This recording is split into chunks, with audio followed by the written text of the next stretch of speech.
بسم اللہ الرحمن الرحیم۔ السلام علیکم۔ پروگرام اختلاف رائے کے ساتھ میں افخار کاظمی اور تحریک انصاف کے لیے ایک مایوسی کا دن۔ عمران خان سے ملاقات کے بعد انہیں زندہ دیکھ کر بھی تحریک انصاف خوش نہیں ہے، ان سے بھی زیادہ مایوسی بھارتی میڈیا کو ہوئی ہے، بھارتی خفیہ ایجنسی کو ہوئی ہے، طالبان کو ہوئی ہے، ان افغانیوں کو ہوئی ہے جو یہ پروپیگنڈا کر رہے تھے کہ عمران خان کو پاکستانی حکومت نے جیل میں مار دیا ہے۔ اگر خان صاحب جیل میں مار دیے جاتے تو تحریک انصاف زندہ ہو جاتی، مردہ گھوڑے میں جان پڑ جاتی، پانچوں انگلیاں گھی میں ہوتی اور سر کڑائی میں ہوتا۔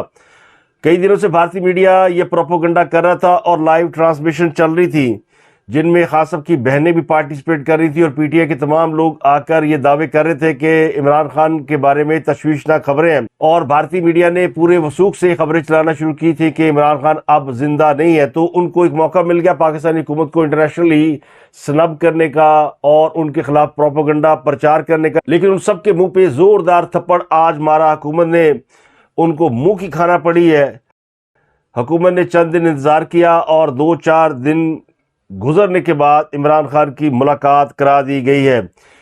عمران خان کی ان کی بہن عظمیٰ خان سے ملاقات کرائی گئی۔ آپ تصور کریں کہ خان صاحب کی بہنوں یا ان کے وکلاء سے ان کی ملاقات نہ ہونے پر کس قدر ہنگامہ برپا کیا گیا، بوال کھڑا کیا گیا۔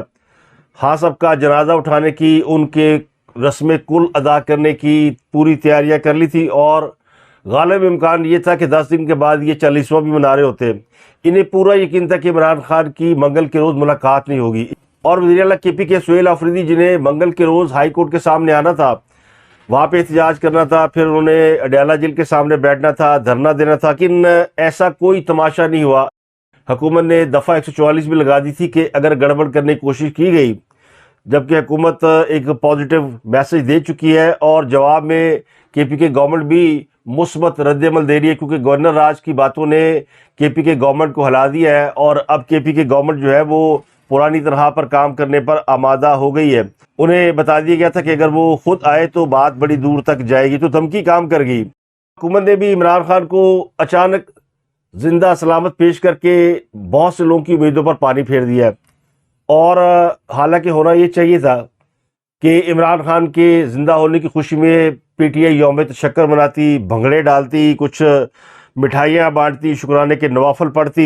کسی شخص کے بارے میں اگر آپ کو یہ پتہ ہو کہ خدا نہ خواستہ وہ اس دنیا میں نہیں رہا، وہ مر چکا ہے، اور اچانک وہ آپ کے سامنے زندہ سلامت آ جائے، تو آپ پر شاید یہ مر کی کیفیت طاری ہو جاتی ہے۔ خوشی کے مارے آپ پھولے نہیں سماتے کہ وہ بندہ زندہ ہے، چاہے وہ شخص زخمی ہو، بھوکا پیاسا ہو، نحیف و نزار ہو، لبے مرگ ہو، لیکن آپ کو زندہ سلامت مل جائے تو آپ سے بہتر کون جان سکتا ہے کہ اس کی خوشی کیا ہو سکتی ہے۔ لیکن پی ٹی آئی کے ساتھ الٹ ہو رہا ہے، انہوں نے کہانیاں سنانا شروع کر دی ہیں۔ ان کو ذرا سی خوشی نہیں ہے عمران زندہ نکل آیا، کیونکہ اگر عمران خان صاحب جیل میں زندہ سلامت نہ پائے جاتے تو پی ٹی آئی کو تو ایک ٹونک مل جاتا، وہ کہتے ہیں نا مرا ہاتھی 1.25 لاکھ کا۔ تو یہ مثال اسی لیے بنی ہوئی ہے، زندہ Imran Khan P T I کے لیے اتنے کام کے نہیں ہے۔ اب کہانیاں سنانا شروع ہو گئے، دباؤ کام کر گیا، پریشر ڈال دیا، کارکنان پہنچ گئے، ہم نے یہ کر دیا، وہ کر دیا، دباؤ میں آ گیا۔ اب اس پارٹی کی کیا اوقات رہ گئی ہے؟ ایک پوری صوبے کی حکومت اور کئی ایم این اے، کئی سینیٹرز، تمام مل کر زور لگا رہے تھے کہ ایک ملاقات کرا دی جائے، تو 1 مہینے بعد اگلوں نے ملاقات کرا دی۔ پی ٹی آئی تو کہہ رہی ہے کہ چونگے میں کرائی 20 منٹ، لیکن سرکاری ذرائع بتاتے ہیں کہ ملاقات کھل کر کرائی گئی ہے۔ بشرا بی بی کی بھی عمران خان سے ملاقات کرائی گئی ہے، پھر عمران خان اور بشرا بی بی کی عظمیٰ خان سے ملاقات کرائی گئی ہے۔ تو یہ پوری طاقت کا حاصل وصول ہے، 1 مہینے کی جدوجہد کا جو اینڈ رزلٹ ہے وہ عمران خان کو زندہ دیکھنا اور اس سے ملاقات کرنا ہے۔ تو اتنی مشقت کے بعد بھی انہوں نے اس کے اوپر ایک لفظ نہیں ادا کیا، بلکہ الٹا نئی کہانیاں سنانا شروع کر دی ہیں کہ عمران خان غصے میں تھے، برہم تھے، انہیں قید تنہائی میں رکھا گیا ہے۔ خان صاحب کی بہن نے بھی آ کے بتایا کہ وہ خاصے مایوس تھے یا غصے میں تھے۔ اب جو ہماری اطلاعات ہے، خان صاحب باقاعدہ رو پڑے ہیں، رونے والی بات ان کی بہن نے ذرا مخفی رکھی ہے، لیکن جو باٹم لائن ہے اس میسج کی کہ اگلوں نے خان صاحب کو تن کے رکھا ہوا ہے، اور ان کی ملاقاتیں روکی گئی ہیں، باقی ان کی ساری سہولیات جو ہے وہ ان کو میسر ہیں، وہ چاہے اخبار پڑھیں چاہے ٹی وی دیکھیں، کیونکہ جس قسم کی باتیں ان کی بہن نے باہر آ کے بتائی ہیں وہ 20 منٹ میں تو نہ ان کی بہنوں نے بتا سکتی ہے، نہ بھائی اس کے اوپر تفصیلی اظہار خیال کر سکتا ہے۔ ایک عرصے بعد کسی کی ملاقات ہوئی تو 5 منٹ تو رونچی نکل جاتے ہیں، جب بھی 5 یا خوش ہونے میں نکل جاتے ہیں۔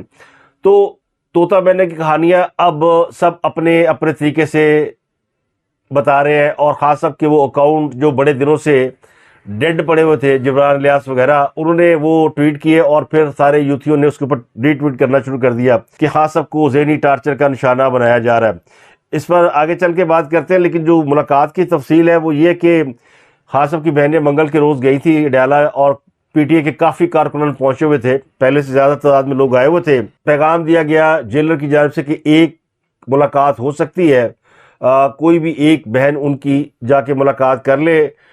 ڈاکٹر عظمیٰ خان کو خصوصی گاڑی میں ناکہ سے گاڑی پر جیل لے جایا گیا، چونکہ علیمہ خان کو ملاقات کی اجازت نہیں ہے، تو یا نورین خان جاتی یا عظمیٰ خان جاتی، تو فیصلہ کیا کہ عظمیٰ خان کو بھیجا جائے۔ پی ٹی آئی نے بہت سے لوگوں کے نام دے رکھے تھے، بیرسٹر سلیمان اکرم راجہ اور لوگوں کے نام دے رکھے تھے، لیکن کسی کو ملاقات کی اجازت نہیں ملی۔ دفعہ 144 بھی لگائی گئی تھی، اس بات کا خدشہ ظاہر کیا جا رہا تھا کہ بڑے پیمانے پر پکڑ دکڑ ہوگی، وہاں پہ پولیس تعینات ہے، لیکن پولیس صرف سیکورٹی کے لیے تعینات کی گئی۔ تحریک انصاف کے کارکن کئی جگہ پہ مشتعل ہوئے، ٹائر جلائے، پولیس کے ساتھ لڑائی کی کوشش کی، لیکن پولیس نے بڑے تحمل کا مظاہرہ کیا، اور یہ تمام انتظامات جو ہے وہ صرف جیل کی سیکورٹی کے حوالے سے نظر آتے تھے، اور بہت کم ایسا ہوا کہ اڈیالہ کے باہر اس قسم کے حفاظتی اقدامات کیے جائے، اور وجہ تھی جیل کی سیکورٹی۔ پچھلی دفعہ جب عمران خان کی بہنیں آئی تھی تو ان کی پوری کوشش تھی کہ جیل کی دیوار توڑ دی جائے یا کوئی سیڑھی لے کر آئے، سارے اندر چلے جائیں، تو اس مرتبہ وہ نہیں ہونے دیا گیا۔ ان کی بہن نے بارہ کے بتایا کہ عمران خان صاحب ٹھیک ٹھاک ہیں، خان صاحب یہ کہتے ہیں کہ یہ کسی سے بات کراتے ہیں، نہ کسی سے ملاقات کی اجازت ہے، ذہنی ٹارچر کیا جا رہا ہے، فزیکل سے مینٹل ٹارچر برا ہوتا ہے۔ تو خان صاحب جیل میں ہے، خان صاحب کوئی ایسی جگہ پہ نہیں جا کے فیملی ری یونین ہوتی ہے۔ صحت الحمدللہ ٹھیک ہے، مگر ذہنی وہ انہوں بڑے غصے میں تھے، کہتے ہیں کہ ہمیں یہ مینٹل ٹارچر کر رہے ہیں، اور سارا دن کمرے میں بند، تھوڑا سا باہر جو نکل سکتے ہیں، کوئی کسی سے کمیونیکیشن نہیں آتی۔ کتنی دیر ملاقات رہی ہے میڈم آپ کی؟ اچھا، صحت ان کی ٹھیک ہے؟ تو پنڈی کا موسم بڑا یخ بستہ ہے، سردی ہے، خاص اب باہر نکلے اور کہیں بیمار ہو گئے تو لینے کے دینے پڑ جائیں گے۔ اس پر اور بھی انہوں نے جو تفصیلات بتائی وہ میں آپ کو سہیل افریدی کی زبانی بتاتا ہوں۔ انہوں نے اپنے سوشل میڈیا اکاؤنٹ پہ ملاقات کی تفصیل بتائی ہے، اور ان کا بتانا بنتا ہے کیونکہ ملاقات میں ان کے حوالے سے بھی کوئی جملے کہے گئے ہیں، تو وہ کہتے ہیں نا مگیمبو خوش ہوا، تو سہیل افریدی بڑا خوش ہے، اور انہوں نے بتایا کہ محمود خان اچکزئی اور علامہ راجہ ناصر باعث کو تحریک اور الائنس کی قیادت سونپی گئی ہے۔ ہاں صاحب نے ہدایت کی ہے کہ جب بھی ان کی طرف سے کال آئی تو تمام قیادت اور کارکنان ان دونوں رہنماؤں کے ساتھ فرنٹ فٹ پر اپنا بھرپور کردار ادا کریں۔ عمران خان وزیر اعلیٰ سہیل افریدی کی کارکردگی سے مطمئن ہے، اور انہیں ہدایت کی کہ وہ مزید فعال کردار ادا کریں اور فرنٹ فٹ پر کھیلیں۔ عمران خان نے شاہد خٹک کو قومی اسمبلی میں پاکستان تحریک انصاف کا پارلیمانی لیڈر مقرر کرنے کا فیصلہ کیا ہے، اور عمران خان نے انصاف لائرز فورم کے تمام جو امور ہیں وہ بھی سہیل افریدی کو سونپ دیے۔ تو یہ اس ملاقات کی باٹم لائن ہے۔ کچھ لوگوں نے اس کے اوپر اور زیادہ اپنی طرف سے ایگزیجریشن کی ہے، تو یہ ٹوٹل ملاقات کی جو سمری ہے میں نے آپ کو بتا دی ہے، باقی ساری باتیں لیفٹ رائٹ ہیں، اس میں کوئی بہت زیادہ ایسی بات نہیں ہے کہ جس کو کنٹروورشل کہا جائے۔ تو اس ملاقات کی بڑی دلچسپی صورتحال ہے۔ اب جو تبصرے کیے جا رہے ہیں وہ تحریک انصاف کی جانب سے وہ اور زیادہ آپ کے لیے دلچسپی کا باعث ہوں گے۔ مثلا ایک جو کامن نیریٹو اس وقت زیر گردش ہے تحریک انصاف کی جانب سے کہ یہ ملاقات ہونی نہیں تھی، مگر یہ ملاقات کرائی گئی ہے، اور وجہ ہے ایک اہم شخصیت کا نوٹیفیکیشن نہ ہونا۔ تو یہ پھر سے نئی کہانیاں لے آئے ہیں۔ یہ نوٹیفیکیشن جو ہے وہ چیف آف ڈیفنس فورسز کا نوٹیفیکیشن ہے جو کہ حکومت نے کرنا ہے۔ حالانکہ واضح طور پر یہ بات سامنے آ چکی ہے کہ بطور آرمی چیف ان کی جاب سیکیور ہے، 2027 تک وہ پاکستان کے آرمی چیف ہیں۔ جو نیا عہدہ ہے اس کے لیے ترامیم کر لی گئی ہیں، لیکن ابھی اس کے جو لیگل پروسیس ہے، جو گزٹ نوٹیفیکیشن ہے، جو رولز بننے ہیں اور رولز کی اپروول ہونی ہے، یہ پروسیس ہے ابھی تک چل رہا، اور رانا سلورہ نے بتایا کہ اس میں کچھ وقت لگ سکتا ہے، لیکن اس میں کوئی دو رائے نہیں ہے کہ وہ اپنے عہدے پر قائم ہے۔ تو انہوں نے کہانیاں گڑنا شروع کر دی. اور وجہ کیا ہے کہ یہ تو کوئی خبر نہیں ہے کہ عمران خان کی ان کی بہن عظمیٰ خان سے ملاقات کرا دی گئی. اس میں کوئی مسالہ نہیں ہے, کوئی اسپائس نہیں ہے. یہ تو بالکل وہ کہتے ہیں نا فلم جو ہے وہ ایک دم گر گئی, پٹنے کے قریب پہنچ گئی. تو فلم کو کیسے ہٹ کیا جاتا ہے, تو کچھ مسالہ کچھ اسپائس ڈالا جاتا ہے. مسالہ یہ ہے کہ ملاقات حکومت کے لوگوں نے نہیں کرائی بلکہ طاقتور حلقوں نے کرائی ہے. کل انہوں نے جس طرح شہباز شریف کے پاکستان واپس آنے پر وی لاگ کیے ہیں, تمام یوتھی مل کر اس پر رننگ کمنٹری کر رہے تھے. ہر 1 گھنٹے کے بعد ایک وی لاگ سامنے آتا تھا کہ جہاز اڑ گیا ہے, جہاز برطانیہ کی سرحد سے باہر نکل آیا. شہباز شریف پاکستان سے لندن چلے گئے, انہیں زبردستی واپس لایا گیا ہے. اب وہ اسلام آباد اتریں گے, اب وہ لاہور اتریں گے. اسلام آباد اتریں گے تو نوٹیفیکیشن ہوگا, لاہور چلیں گے تو اس کا مطلب ہے کہ ابھی نوٹیفیکیشن نہیں ہوگا. لاہور اترتے انہیں سیکورٹی نے حصار میں لے لیا. اب ظاہر ہے پرائم منسٹر نے اسے سیکورٹی نہیں ساتھ اس کی ہوگی تو کس کے ساتھ ہوگی. تو ہالی ووڈ اور لالی ووڈ کے بعد سب سے زیادہ کہانیاں ہمارے سوشل میڈیا اور پی ٹی اے کے یوٹیوبرز کے پاس ہیں. تو اس لیے ہمارے فلم انڈسٹری کو بہت زیادہ تگڑی نہیں ہے, کیونکہ لوگوں کو اور بہت ساری فلمیں روزانہ دیکھنے مل جاتی. تو مسالہ ڈال دیا گیا. تو شہباز شریف کا نہ اس معاملے میں لینا ہے کہ نہ لینا دو. پرائم منسٹر اپنا دورہ ختم کر کے اپنے گھر واپس آ گئے. لیکن پرابلم یہ کہ تحریک انصاف کے لوگ یہ سننا چاہتے ہیں اور یوتھیوں کو اس سے بڑی تسلی ملتی ہے کہ حکومت بس جانے والی ہے. اب اگر وہ یہ کہے جی کہ سب ٹھیک ہو گیا, عمران زندہ ہے, کچھ نہیں ہوا, ستہ خیرہ, تو ستہ خیرہ جو ہے وہ مسالہ نہیں بکتا. تو اس لیے انہوں نے نئی کہانیاں شروع کی ہیں. تو اب تمام یوتھیوں اور یوٹیوبر نے نئے مسالے کے اوپر کام کیا کہ سب کو ذہنی ٹارچر دیا جا رہا ہے اور انہیں قید تنہائی میں رکھا جا رہا ہے. تو اگلا 1 مہینہ آپ کو اسی ہانڈی سے, اسی مسالے سے گزارا کرنا پڑے گا کہ صاحب کی قید تنہائی ہے. وہ کون سی قید تنہائی جس میں بیگم بھی مل رہی ہے اور فیملی کے لوگ بھی مل رہے ہیں. تو وزیر اعظم کے مشیر رانا ثناءاللہ نے بتایا کہ ملاقات کا دورانیہ 1 گھنٹہ تھا, 20 منٹ نہیں. اور دوسرا, جیل سپرنٹینڈنٹ کو یہ یقین دہانی کرائی گئی تھی کہ ملاقات کے بعد وہ سیاسی گفتگو نہیں کریں گی, لیکن وہ مسلسل اس کی وائلیشن کر رہی ہیں. اب تحریک انصاف جمعرات کے روز یہ توقع کر رہی ہے کہ سہیل آفریدی کی یا ان کے وکلاء کی ملاقات کرائی جائے. تو اس پر حکومت انہیں اجازت دیتی ہے یا نہیں. غالب امکان یہ کہ شاید جمعرات کو یہ ملاقات نہ ہو سکے, کیونکہ پی ٹی آئی نے اس رولز کی وائلیشن کی ہے جس کے تحت عظمیٰ خان کو ملاقات کرنے کی اجازت دی گئی تھی. لیکن حکومت نے اپنا گول اچیو کر لیا ہے اور ارناب گوسوامی کا چینل جو کہ اس پہ ڈیلی کے گھنٹے ٹرانسمیشن کر رہا تھا, وہاں پر سوگ کا سمے ہے. اب وہ سبزی دال کے بھاؤ بتا کر ہی گزارا کریں گے, کیونکہ اس خبر میں اب جان نہیں رہی. اب بات کرتے ہیں اسلام آباد کے حوالے سے. ایک بڑی اہم خبر ہے. شاہراہ دستور پر کم عمر ڈرائیور کی V8 گاڑی کی ٹکر سے 2 لڑکیاں جو کہ اسکوٹی پر جا رہی تھی وہ جاں بحق ہو گئی ہیں. ان میں صبرین حسین اور تابندہ بطول شامل ہیں. جس گاڑی سے ان کی ٹکر ہوئی وہ ایک کم سن نوجوان چلا رہا تھا جس کی عمر 15-16 سال بتائی جاتی ہے, اور وہ اسلام آباد ہائی کورٹ کے حاضر سروس جج صاحب کا صاحبزادہ ہے. جسٹس محمد آصف ان 3 ٹرانسفر ہونے والے ججز میں شامل تھے جنہیں بلوچستان ہائی کورٹ سے اسلام آباد ہائی کورٹ ٹرانسفر کیا گیا تھا. تو کل رات یہ واقعہ پیش آیا. گاڑی تھی V8 اور جو نوجوان گاڑی چلا رہا تھا اس کے بقول وہ گاڑی چلاتے ہوئے سوشل میڈیا ایپ کے لیے کوئی ویڈیو بنا رہا تھا. عینی شاہدین کے مطابق گاڑی کی رفتار بہت تیز تھی اور ٹکر اتنی شدید تھی کہ اسکوٹی کئی فٹ دور جا گری. ان میں سے ایک لڑکی NCA میں انٹیریئر ڈیزائنر تھی. تو یہ بڑا افسوسناک واقعہ ہے, اور چونکہ اس میں ایک ہائی پروفائل شخصیت کا بیٹا انوالو ہے تو ظاہر ہے پھر یہ گوسپ جو ہے وہ ہائی سوسائٹی میں پھیل جاتی ہے کہ ایک جج کے بیٹے نے اس طرح حرکت کی. آپ کو پتہ ہے پاکستان کے اندر ویسے بھی ٹریفک کے حوالے سے بہت مسائل درپیش ہیں. اب ٹریفک قوانین کی خلاف ورزی پر جو کم عمر افراد کی گرفتاری ہو رہی تھی اس پر تمام میڈیا نے آواز بلند کی ہے. اختلاف رائے میں میں نے 2-3 ولاگز اس کے اوپر کیے ہیں اور آج اس کا بڑا مثبت رزلٹ بھی سامنے آیا. Chief justice Lahore high court Aalia Neelam نے ٹریفک قوانین کی خلاف ورزی پر کم عمر افراد کی گرفتاری فوری طور پر روک دی ہے, اور انہوں نے کہا کہ پہلے آگاہی مہم چلائیں اور جتنے نوعمر لوگ سائیکل یا کار چلاتے ہیں ان کو وارننگ دی جائے.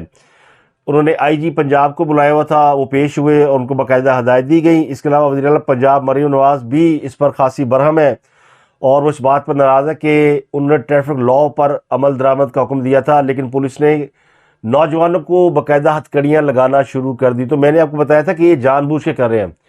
کیونکہ ان کو لگا کہ وزیر اعلیٰ نے ان کے اوپر اضافی بوجھ ڈال دیا ہے. یہ چونکہ ولے نکھٹو بیٹھے رہتے تھے ٹریفک سگنل کے اوپر، اب ان کو ٹریفک قوانین پہ عمل درآمد کے لیے کہا گیا ہے اور ٹریفک کا جو بہاؤ ہے وہ ٹھیک کرنے کے لیے کہا گیا، یعنی ڈیوٹی ٹھیک طریقے سے دیں. اور ان کی آنکھوں کے سامنے لوگ ون وے توڑ کے چلے جاتے ہیں، اوور لوڈنگ ہو رہی ہے، چھتوں پہ لوگ سفر کر رہے ہیں. تو یہ سارے وہ معاملات ہیں جن کا نوٹس لیا گیا تھا، جن کے اوپر ان کو کہا گیا تھا کہ ٹریفک کو بہتر بنائیں. اور پھر مریم صاحبہ نے غصے میں ان کو کہیں کہہ دیا کہ اگر یہ ٹریفک قوانین پر عمل درآمد نہ کرا سکے تو کوئی نیا محکمہ بنانا پڑے گا. تو انہوں نے جو رد عمل دیا وہ بڑا خوفناک تھا، اور انہوں نے ایک ایسا ماحول پیدا کر دیا جس سے یوں لگا جیسے حکومت نے بڑا ظالم قانون بنا دیا ہے. اور انہوں نے جان بوجھ کے نوجوانوں کو ہتھکڑیاں لگائیں، ان کے اوپر ایف آئی آریں دیں، ان کو جیلوں میں ڈالا، ان کو کورٹوں میں پیش کیا. تو ظاہر شور مشرہ تھا، اور لوگوں کا جو ٹارگٹ ہوتا ہے، لوگ سمجھتے ہیں کہ یہ سب کچھ حکومت کی وجہ سے ہو رہا ہے، اور وہ غلط بھی نہیں سمجھتے کیونکہ آرڈر تو سی ایم صاحبہ کے تھے. ان آرڈر پہ عمل درآمد کیسے ہوا ہے، یہ ہے وہ اصل چیز جو ہماری بیوروکریسی، ہمارے محکمے، ہمارے ادارے کرتے ہیں، کہ کسی آرڈر کو انہوں نے تباہ کرنا ہو جو ان کی مرضی اور منشا کے خلاف ہو تو وہ کس طرح کرتے ہیں. اس لیے میں کہتا ہوں کہ ان کو لائسنس ٹو کل مت دیں، پہلے ان کو اس کی ٹریننگ دیں، اس کے اوپر کنونس کریں، پھر یہ کام کریں تو ہی اصل رزلٹ ملے گا. انہوں نے کہا لو ہم تو بینچ پہ سوئے رہتے تھے، یہاں انہوں نے ہمیں ڈیوٹی پہ لگا دیا ہے، چلو 2 بندے پکڑو، ہتھکڑی لگاؤ، ان کی تصویریں بناؤ سوشل میڈیا پہ. ظاہر میڈیا کو تو اس قسم کی چیزیں ہائی لائٹ کرنے کا موقع مل جاتا ہے کیونکہ اس کو سوشل انجسٹس سمجھا جاتا ہے. تو اس پہ لاہور ہائی کورٹ کی چیف جسٹس برہم ہوئی ہے، سی ایم برہم ہوئی ہے، انہوں نے بھی روک دیا ہے. اور انہوں نے فیصلہ یہ کیا کہ جو 16 سال کے بچے ہیں، کوئی شور مچ رہا تھا نا، کوئی جو میٹرک کے اسٹوڈنٹ ہیں، 8ویں 9ویں کے، موٹر سائیکل پہ اسکول جاتے ہیں، نہ شناختی کارڈ ہے نہ لائسنس ہے، تو ان کے ساتھ کیا کیا جائے. تو ان کو اب اسمارٹ کارڈ جاری کرنے کا فیصلہ کیا گیا ہے، اور یہ بھی کہا گیا کہ 16 سال کے بچے کو آپ ڈرائیونگ لائسنس بھی جاری کر دیں. پتہ نہیں کیسے ان کو ڈرائیونگ لائسنس جاری ہوگا بغیر آئی ڈی کے، لیکن اسمارٹ کارڈ ایک اچھا فیصلہ ہے. اور ہیلمٹ نہ پہننے پر پہلی خلاف ورزی کی صورت میں وارننگ چلان ہوگا، وچ از کوائٹ فیئر. اور پھر یہ بھی فیصلہ کیا گیا ٹریفک پولیس ہفتہ آگاہی منائے. تو یہی کام اگر پہلے کیا جاتا تو یہ سارا شور نہ مچتا. تو وزیر اعلیٰ پنجاب بچوں کو ہتھکڑیاں لگانے پر برہم ہوئی ہے، تو اس بات کی بہت خوشی ہے کہ انہوں نے اس کا نوٹس لیا کہ ان کے آرڈر کا مس یوز کیا جا رہا ہے. اور یہی میرا مقصد تھا. بہت سے لوگوں نے مجھے اس کے اوپر تنقید کا نشانہ بنایا کہ شاید قوانین کے نفاذ میں ہم خوش نہیں ہیں اور نہیں چاہتے کہ پاکستان کے اندر قوانین کا نفاذ ہو. میرا قطعاً مقصد یہ نہیں ہے کہ پاکستان کے اندر قوانین کا نفاذ نہ ہو، مگر کچھ قوانین ایسے ہوتے ہیں جو ظالمانہ ہوتے ہیں، تو ان قوانین کے اوپر بات ضرور کرنی چاہیے. اور یہ بالکل ہی غلط طریقہ تھا کہ ایک کم عمر اسٹوڈنٹ کو، جس کو ابھی شعور کی کئی منزلیں طے کرنی ہے اور ابھی وہ ابتدائی مرحلے میں، اس کو آپ ہتھکڑی لگا کر حوالات کا منہ دکھاتے ہیں، تو کل کو وہ سمجھے گا کہ تھانہ اور حوالات تو کوئی چیز ہی نہیں ہے، میں تو رہ آیا ہوں. تو پنجابی میں کہتے ہیں چاکا کھل جاتا. تو اگر اس کی یہ چیزیں ختم ہو جائیں، آپ اسکول میں ہی ختم کر دیں، تو پھر اس کو چھوٹے موٹے جرائم کرنے میں کوئی پرابلم نہیں ہوتی کہ چلو پھر حوالات تو ہم نے دیکھی ہوئی ہے. تو اس سے بچنا چاہیے اور اس قسم کے بیڈ ایکسپیرینسز بچوں کو نہیں کرانے چاہیے، کوئی اچھے ایکسپیرینسز کرائیں نا. اگلی خبر یہ کہ 9 مئی جی ایچ کیو حملہ کیس میں ایک بڑا فیصلہ آیا ہے انسدادی دہشت گردی عدالت کا، اور پی ٹی اے کے 18 غیر حاضر ملزمان کو نہ صرف اشتہاری قرار دیا گیا بلکہ ان کی جائیدادیں ضبط کرنے کا بھی حکم دیا گیا ہے. ان میں شبلی فراز، زرتاج گل، عمر ایوب، کنول شوذب، شیخ راشد شفیق شامل ہیں. مہر جاوید، محمد احمد چٹھا، رائے حسن نواز، بلال اعجاز، مرتضی خان، اشرف سونا، چودھری آصف، شکیل نیازی، محمد انصر اقبال، حیدر محمود، شاہیر سکندر اور حمزہ لطیف بھی اشتہاری قرار دیے گئے. ان سب کی جائیدادیں ضبط کرنے کے لیے متعلقہ اضلاع کے ریونیو افسران کو احکامات جاری کر دیے. اور عدالت نے ریونیو افسران کو یہ بھی کہا ہے کہ ملزمان اگر مقررہ تاریخ کے اندر عدالت کے سامنے سرنڈر نہیں کرتے تو ضبط شدہ جائیداد نیلام کر دی جائے. ایک اور بڑی اہم خبر ان یوٹیوبر اور سوشل میڈیا کے حوالے سے جو پاکستان کے خلاف منفی پروپیگنڈا کر رہے ہیں. ایکسپریس نیوز نے ایک خبر دی ہے جس کے مطابق بھارت، وسطی ایشیا اور بھارت سے چلائے جانے والے کئی اکاؤنٹس کا سراغ لگایا گیا ہے جو کہ پاکستان کے خلاف پروپیگنڈا کر رہے ہیں. 22 سوشل میڈیا اکاؤنٹ فتنہ الخوارج کی جانب سے چلائے جا رہے ہیں، جبکہ 11 سوشل میڈیا اکاؤنٹ پاکستانی مخالف عناصر چلا رہے ہیں۔ کئی اکاؤنٹس کے نام بھی دیے گئے ہیں، مفتی نور ولی اور غازی میڈیا نیٹ کے ناموں سے اکاؤنٹ فطرت الخوارج کے عناصر افغانستان میں بیٹھ کر چلا رہے ہیں، جبکہ احسان اللہ احسان اور اسلام آباد پوسٹ کے ناموں سے اکاؤنٹ وسطی ایشیا سے چلائے جا رہے ہیں۔ اس طرح الحسن محمود، سید آر ساحل کے ناموں سے اکاؤنٹ بھی افغانستان سے چل رہے ہیں۔ شہید مدثر پتراز ستریور کا یہ بھی افغانستان سے چل رہے ہیں۔ وائس آف ہندو کیش مصنع بن حارثہ، حسان بدر جاہد مبارز اور خراسان ابن العربی یہ بھی افغانستان سے چل رہے ہیں۔ صدائے ہندوستان افغانستان نقطہ سنٹرل ایشیا رحمۃ اللہ کاتبہ زئی الشریعہ انصار پاکستان سربکف محمد خراسان بریٹن یہ سنٹرل ایشیا سے چلائے جا رہے ہیں۔ اس کے علاوہ میر یار بلوچ اور نگہت عباس کے ناموں سے پاکستان مخالف اکاؤنٹ انڈیا سے بیٹھ کر چلائے جا رہے ہیں۔ کانفلکٹ مانیٹر پاکستان انٹول ریان وار ہاریزن ڈی daily flop Firdous Khan world update amazing وول یہ بھارت میں بیٹھ کر چلائے جا رہے ہیں۔ اس 35-40 اکاؤنٹ ہیں جو کہ بہت ہی تیزی سے پاکستان کے خلاف پروپیگنڈے میں مشغول ہے، ان کا سراغ لگا لیا گیا ہے اور اب ان کو کاؤنٹر کرنے کی تیاری کی جا رہی ہے۔ اس کے علاوہ جوڈیشل کمیشن کا ایک بڑا اہم اجلاس ہوا ہے جس میں بلوچستان اور سندھ ہائی کورٹ کے نئے چیف جسٹس کے ناموں کا فیصلہ کیا گیا۔ جسٹس ظفر احمد راجپوت کو chief justice Sindh high court اور جسٹس محمد کامران ملاخیل کو chief justice Balochistan high court بنانے کا فیصلہ کیا گیا، اس کی منظوری دے دی گئی ہے، جبکہ جسٹس میاں گل حسن اورنگزیب انہیں سپریم کورٹ کا مستقل جج تعینات کرنے کی سفارش کی گئی ہے۔ یہ چونکہ اس وقت ایکٹنگ جج ہیں۔ اجلاس کے بعد اعلامیہ بھی جاری کیا گیا جس میں بتایا گیا کہ یہ جو دونوں سینئر ججز ہیں اسلام آباد، اس کے بعد اجلاس کا اعلامیہ بھی جاری کیا۔ اب اس اجلاس میں وہ تمام لوگ شریک ہوئے جو جوڈیشل کمیشن کا حصہ ہیں۔ چیف جسٹس یحییٰ آفریدی کی زیر صدارت اجلاس ہوا۔ آئینی عدالت کے چیف جسٹس امین الدین خان بھی شریک ہوئے، جسٹس منیب اختر بھی شریک ہوئے، لیکن پی ٹی آئی کے 2 ممبران نے اس میں شرکت نہیں کی جو جوڈیشل کمیشن کا حصہ ہے، بیرسٹر علی ظفر اور بیرسٹر علی گوہر۔ وہ چونکہ اور میرا خیال یہ کہ چونکہ دونوں اڈیالہ جیل پہنچے ہوئے تھے اس وجہ سے وہ ایبسنٹ رہے، لیکن ان کی غیر موجودگی میں اجلاس جاری رہا۔ اعلامیہ کے مطابق جوڈیشل کمیشن نے رولز تشکیل دینے کے لیے ایک اکثریتی رائے کمیٹی بنائی ہے جس میں 5 ارکان شامل ہیں۔ جسٹس عامر فاروق، اٹارنی جنرل منصور ایوان، سینیٹر فاروق نائک، سینیٹر علی ظفر اور احسن بون شامل ہیں۔ تو علی ظفر کی غیر موجودگی میں بھی ان کو ایک اہم کمیٹی کا حصہ بنا دیا گیا۔ اس کے علاوہ جوڈیشل کمیشن کا ایک بڑا اہم اجلاس ہوا ہے جس میں بلوچستان اور سندھ ہائی کورٹ کے نئے چیف جسٹس کے ناموں کا فیصلہ کیا گیا۔ جسٹس ظفر احمد راجپوت کو chief justice Sindh high court اور جسٹس محمد کامران ملاخیل کو chief justice Balochistan high court بنانے کا فیصلہ کیا گیا، اس کی منظوری دے دی گئی ہے، جبکہ جسٹس میاں گل حسن اورنگزیب انہیں سپریم کورٹ کا مستقل جج تعینات کرنے کی سفارش کی گئی ہے۔ یہ چونکہ اس وقت ایکٹنگ جج ہیں۔ چیف جسٹس یحییٰ آفریدی کی زیر صدارت اجلاس ہوا۔ آئینی عدالت کے چیف جسٹس امین الدین خان بھی شریک ہوئے، جسٹس منیب اختر بھی شریک ہوئے، لیکن پی ٹی آئی کے 2 ممبران نے اس میں شرکت نہیں کی جو جوڈیشل کمیشن کا حصہ ہے، بیرسٹر علی ظفر اور بیرسٹر علی گوہر۔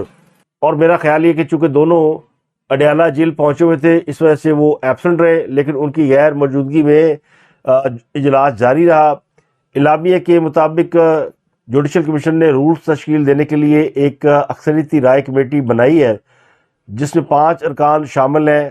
جسٹس عامر فاروق، اٹارنی جنرل منصور ایوان، سینیٹر فاروق نائک، سینیٹر علی ظفر اور احسن بون شامل ہیں۔ تو علی ظفر کی غیر موجودگی میں بھی ان کو ایک اہم کمیٹی کا حصہ بنا دیا گیا۔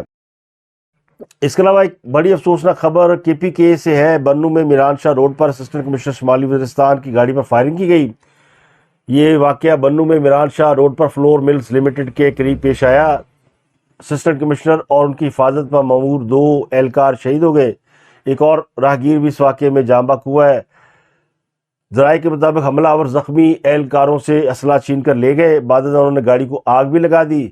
اس حملے میں شہید ہونے والے تمام افراد کی نماز جنازہ ادا کر دی گئی ہے۔ اس واقعے کا دوسرا افسوسناک پہلو یہ ہے اس نوجوان اسسٹنٹ کمشنر کی نماز جنازہ میں نہ صوبے کا چیف ایگزیکٹو شریک ہوا، نہ کوئی وزیر، نہ کوئی مشیر اس جنازے میں شریک ہوا۔ یہ ہے وجہ جس کی وجہ سے ریاست ان پر سوال اٹھاتی ہے اور بے شرمی کی حد ہوتی ہے۔ مگر یہاں بے شرم بھی بے شمار ہے کہ آپ ایک ڈھونڈو ہزار نکلتے ہیں۔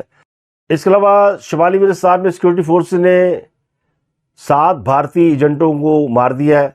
ISPR کے مطابق 2 کارروائیاں کی گئی ہیں۔ میر علی میں بھارتی خوارج کی موجودگی میں آپریشن کیا گیا اور خوارج کے ٹھکانوں کو مؤثر طریقے سے نشانہ بنایا گیا۔ 7 لوگ اس میں مرے ہیں۔ دوسری کارروائی اسپن وام میں ہوئی ہے جہاں پر 1 خوارج کو مارا گیا ہے۔ ان سے اسلحہ، گولہ بارود اور دیگر اشیاء برآمد ہوئی ہیں۔ ISPR کے مطابق علاقے میں دیگر بھارتی حمایت یافتہ خوارج کو ختم کرنے کے لیے آپریشن کا سلسلہ جاری ہے۔ اور میں نے جو کل دعویٰ کیا تھا اور آج میں اس پر قائم ہوں کہ KPK گورنمنٹ نے اب فنکشن کرنا شروع کر دیا ہے، اسی حوالے سے ایک اہم ملاقات آج ہوئی ہے KPK کے وزیر اعلیٰ سہیل افریدی کی امریکی کونسل جنرل تھامس ایکرٹ سے۔ اس ملاقات میں وہ تمام معاملات ڈسکس کیے گئے جن کے اوپر PTI شور مچا رہی ہے: تجارت، سرمایہ کاری، معدنیات، منرل، توانائی، انسداد دہشت گردی اور انسداد منشیات۔ یہ سارے معاملات جو ہولڈ پر تھے کیونکہ KPK میں معدنیات کی ایکسپلور ہونی ہے۔ پاکستان نے امریکی کمپنیوں سے معاہدے بھی کر رکھے ہیں بلوچستان اور KPK میں منرلز کی ایکسپلوریشن کے لیے، تو اب اس پہ KPK گورنمنٹ راضی ہو گئی ہے۔ ملاقات کے حوالے جو تفصیلات سامنے آئی ہیں اس کے مطابق business and investment road show کرانے کی تجویز پر غور کیا گیا۔ اس روڈ شو میں منرلز یعنی قیمتی اور نایاب معدنیات کے لیز ہولڈر کو مدعو کرنے کی تجویز بھی زیر غور آئی ہے۔